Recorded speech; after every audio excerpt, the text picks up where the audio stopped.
السلام علیکم ناظرین، آج 3 ٹاپک پہ بات کریں گے۔ نمبر 1 پہ ہم ٹاؤٹ صحافی شاہزیب خان زادہ جو جیو نیوز پہ پروگرام کرتے ہیں اور بہت بڑا فلاسفر بنا ہوا ہوتا ہے اور لوگوں کی عزت اچھال رہے ہوتے ہیں، جب اس کی باری آئی تو کیا کہا انہوں نے، ذرا اس کو دیکھیں۔ نہیں، یہ تو بنانی پڑے گی نا آپ، میں کہ ویڈیو تو بنانی پڑے گی نا آپ کی۔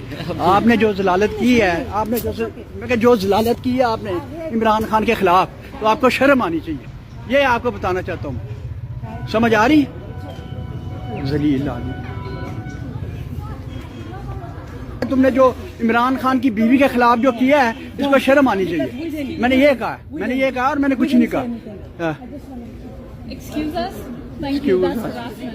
کوئی ہراسمنٹ نہیں ہے، we just want to talk to you مین۔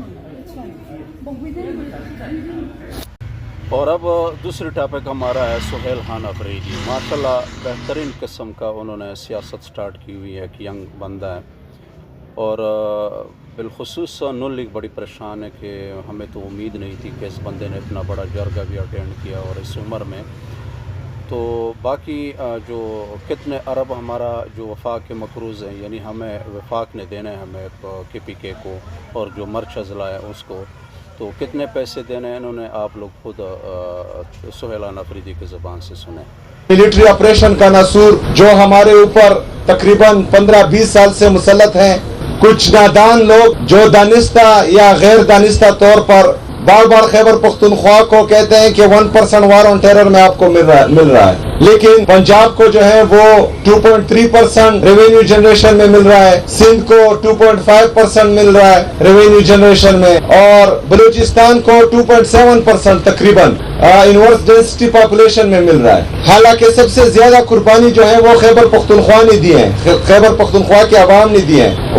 جو وار آن ٹیرر بند کمروں کے فیصلے جو ہم پر مسلط ہوئے تھے، اس کی زد میں جو ہے صرف خیبر پختونخوا کی عوام ہی آ رہے ہیں مسلسل تقریباً 20 سالوں سے۔ اس کی بات تو کرتے ہیں کہ 1% مل رہا ہے، لیکن اس کی بات نہیں کر رہے کہ نیٹ ہائیڈل پروفٹ میں جو ہمارا 2200 ارب روپے وفاق بقایا ہے اس پر بات نہیں کر رہا۔ جو ہمارے قبائلی اضلاع ہے اس کو ایڈمنسٹریٹیولی مرج کر دیا گیا ہے، لیکن فائنینشلی ابھی تک مرج نہیں کیا گیا، کیونکہ ہمیں مرج اضلاع کے لیے سالانہ 100 بلین کا وعدہ کیا گیا تھا، جو اب تک جو ہے 700 بلین تک بنتا ہے، لیکن بدقسمتی سے 550 بلین تک جو ہے اس میں بھی وفاق ہمارا بقایا ہے۔ جتنی بھی ہماری بقایا جات ہے وفاقی حکومت پر، وہ 3000 ارب روپے سے زیادہ ہے۔ یہاں پر ہماری پالیسیز، ہمارے گورننس، اس کی فکر کوئی بھی نہ کرے۔ عمران خان کی یہ سپاہی اس کے لیے کافی ہے۔ جو ہمارا حق بنتا ہے وفاق پر، اس پر توجہ دی جائے اور ہمیں جو ہے اپنا حق دیا جائے۔ NFC کا شیئر ہم بار بار مانگ رہے ہیں۔ قبائلی اضلاع مرج ہونے سے پہلے یہ تقریباً 14.6% KP کا شیئر بنتا تھا۔ قبائلی اضلاع مرج ہوئے ہیں تو اس کے بعد یہ شیئر ہمارا 19.4% بنتا ہے، جو تقریباً 400 ارب روپے بنتا ہے۔ تو یہ 400 بلین سالانہ کا نقصان خیبر پختونخوا کی عوام کر رہے ہیں۔ تو ہم چاہتے ہیں کہ وفاق کی جو ذمہ داری ہے وہ نبھائیں، خیبر پختونخوا کے ساتھ سوتیلی ماں جیسا سلوک نہ ہو۔ خیبر پختونخوا کی عوام نے پاکستان کے لیے قربانیاں دی ہے تو اس کی قدر کی جائے، ہمیں ہمارا حق دیا جائے۔ جتنی بھی پالیسیز بنیں گی خیبر پختونخوا کی حکومت کی، وہ صرف اور صرف اپنے عوام کے حق میں ہوں گی۔ جتنی بھی قانون بنیں گے ان قانونوں میں انشاءاللہ تعالی ہم جو ہیں کسی کو استثناء حاصل نہیں ہونے دیں گے، اور وہ بھی جو ہے عوام کے حق میں ہوگی، وہ عوام کے لیے ہوگی، اور اس میں جو ہے کوئی ذاتی تفریق یا کسی کے لیے جو ہے کوئی دروازہ نہیں چھوڑا جائے گا کہ وہ یہاں پر ظلم کرے اور اس کا احتساب یا حساب نہ ہو۔ ہمارا فوکس پولیٹیکل سٹرگل کے ساتھ ساتھ عمران خان صاحب کے ویژن کے مطابق خیبر پختونخوا کے ایڈمنسٹریشن پر بھی ہے، اور انشاءاللہ آپ لوگوں کو گلے کا موقع نہیں ملے گا۔ اور اب آخر میں ہمارا صحافت کے مجاہد عمران ریاض خان صاحب کی وہ بھی آپ کو سنائیں گے کہ وہ کیا کہہ رہے ہیں۔ میں آپ کو بتاتا ہوں کہ عمران ریاض خان آج کل نئے راستے پہ چل پڑے ہیں، اور اتنا سخت راستہ کہ اس کو ادھر بھی میرے خیال میں برمنگھم میں انہوں نے تقریر کی ہے، تو وہاں پہ بھی ان کو بڑی ہائی لیول کی سیکورٹی دی ہے، ان کے پیچھے سیکورٹی کے اہلکار کھڑے ہوتے ہیں۔ تو انتہائی سخت تقریریں کر رہے ہیں آج کل، اور بہترین قسم کی انہوں نے سارا جو سیاست کا نظام ہے اور 27ویں ترمیم ہے سب کو کھول کے رکھ دیا. ذرا آپ لوگ اس کو بھی سنیں کیا کہہ رہے ہیں، ضرور سنیں اس کو. تھوڑا تلخ ہوں میں، لوگ مجھے برداشت کرتے ہیں، جو نہیں کرتے پھر میرا یہ حال بھی کرتے ہیں.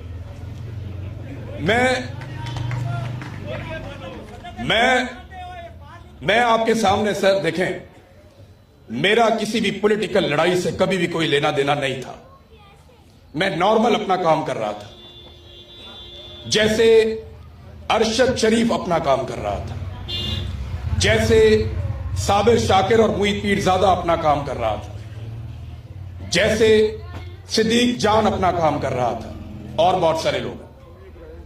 سمیع ابراہیم صاحب ہیں بالکل، بلکہ وہ اوریا مقبول جان صاحب، میں اب نام لیتا جاؤں گا تو وہ تو درجنوں لوگ ہو جائیں گے. تو یہ سب لوگ اپنا کام کر رہے تھے روٹین میں، لیکن اتنی بڑی زیادتی کے سامنے ہم میں سے کسی کی غیرت نے گوارا ہی نہیں کیا. ہمیں دھمکایا گیا، لالچ دیا گیا، سارا کچھ کر کے دیکھا، ہم نے انکار کیا کہ ہم یہ نہیں کرتے. یہ غلط ہے. آپ پاکستان کو وہاں لے جائیں گے جہاں سے پاکستان پھنس جائے گا. انہیں یہ بات سمجھ نہیں آئی، اور آج یہ سارے پھنس گئے، یہ سارے پھنس گئے. معیشت پاکستان کی انہوں نے برباد کر دی. کورونا کے باوجود بدترین حالات میں ایک حکومت پرفارم کر گئی تھی، کمزور حکومت، بیساکھیوں والی حکومت. دنیا میں تیسرے نمبر کا پرفارم کیا تھا عمران خان نے. 2 سال آپ کی معیشت لگاتار اوپر کی طرف جا رہی تھی. آج پاکستان میں نہ کوئی سرمایہ کاری کرتا ہے، لوگ پیسہ لے کر پاکستان سے باہر بھاگ رہے ہیں، لوگ پاکستان کو چھوڑ کر جا رہے ہیں. یہ کیوں ہو رہا؟ پنگا غلط لیا ہے انہوں نے. انہیں بڑی پرانی عادت ہے سیاست دانوں کو نکالنے کی. یہ لڑائی انہوں نے قائد اعظم سے شروع کی تھی. یہ قائد اعظم کی بہن سے لڑے، یہ لیاقت علی خان سے لڑے، یہ ذوالفقار علی بھٹو سے لڑے، یہ ولی خاندان سے لڑے، باچا خان کے بچوں سے لڑے، یہ ایون ایک ٹائم پہ بینظیر بھٹو سے لڑے، اس کے والد سے لڑے. اور اب ان کی لڑائی عمران خان سے ہو گئی. لوگ پاکستان کو چھوڑ کر جا رہے ہیں. یہ کیوں ہو رہا؟ پنگا غلط لیا ہے انہوں نے. انہیں بڑی پرانی عادت ہے سیاست دانوں کو نکالنے کی. یہ لڑائی انہوں نے قائد اعظم سے شروع کی تھی. یہ قائد اعظم کی بہن سے لڑے، یہ لیاقت علی خان سے لڑے، یہ ذوالفقار علی بھٹو سے لڑے، یہ ولی خاندان سے لڑے، باچا خان کے بچوں سے لڑے، یہ ایون ایک ٹائم پہ بینظیر بھٹو سے لڑے، اس کے والد سے لڑے. اور اب ان کی لڑائی عمران خان سے ہو گئی. دیکھیں، ہر چیز کا ایک اختتام ہوتا ہے. میں پچھلی مرتبہ جہاں میں تھا میں نے وہاں یہ بات کی تھی کہ دونوں طرف اب بڑی کلیئرٹی ہے. آج تک کتنی لڑائی ہوئی پاکستان میں. مجھے پرانے بزرگ لوگ بیٹھتے ہیں، یہ بھٹر صاحب بیٹھے ہیں اور بہت سارے لوگ ہیں. مجھے بتائیں کہ کیا کبھی گھر کی عورتوں تک اسٹیبلشمنٹ گئی تھی؟ اس کا مطلب ہے اس مرتبہ ان کی مشکلات میں اضافہ ہوا. یہ اس سے پہلے لڑتے رہے ہیں غریب طبقے سے، بہت نچلے طبقے سے، یا یہ لڑتے رہے ایلیٹ کلاس سے جس کے بہت بڑے بڑے مفادات، ذرا سا دباتے ہیں وہ دب جاتے ہیں. پہلی مرتبہ ان کی لڑائی ہوئی پاکستان کی مڈل کلاس سے. یہ جو مڈل کلاس ہے نا، یہ پاکستان کا پہیہ چلاتی ہے. اور مڈل کلاس اول تو irrelevant رہتی ہے، لیکن جس وقت یہ کلاس ریلیونٹ ہو، عمران خان کی سب سے بڑی کامیابی وہ یہ ہے کہ اس نے پاکستان کی مڈل کلاس کو ریلیونٹ کر دیا، آپ کو پالیٹکس میں انوالو کر دیا. اوورسیز پاکستانی تو کبھی اتنی توجہ دیتے نہیں تھے. آپ تو اپنی نوکری کرنے، کام کرنے آئے ہوئے ہیں. آپ دیکھیں نا، تھوڑا عرصہ پہلے ایک سیاسی جماعت کے اوپر قتل عام ہوا مریدکے میں. انہوں نے وہاں گولی چلائی، وہاں پہ بندے مر گئے. ایک وکیل صاحب ہے لاہور میں، انہوں نے مجھے بتایا کہ 24 کیسز صرف میرے پاس ہیں لاش ڈھونڈنے والے.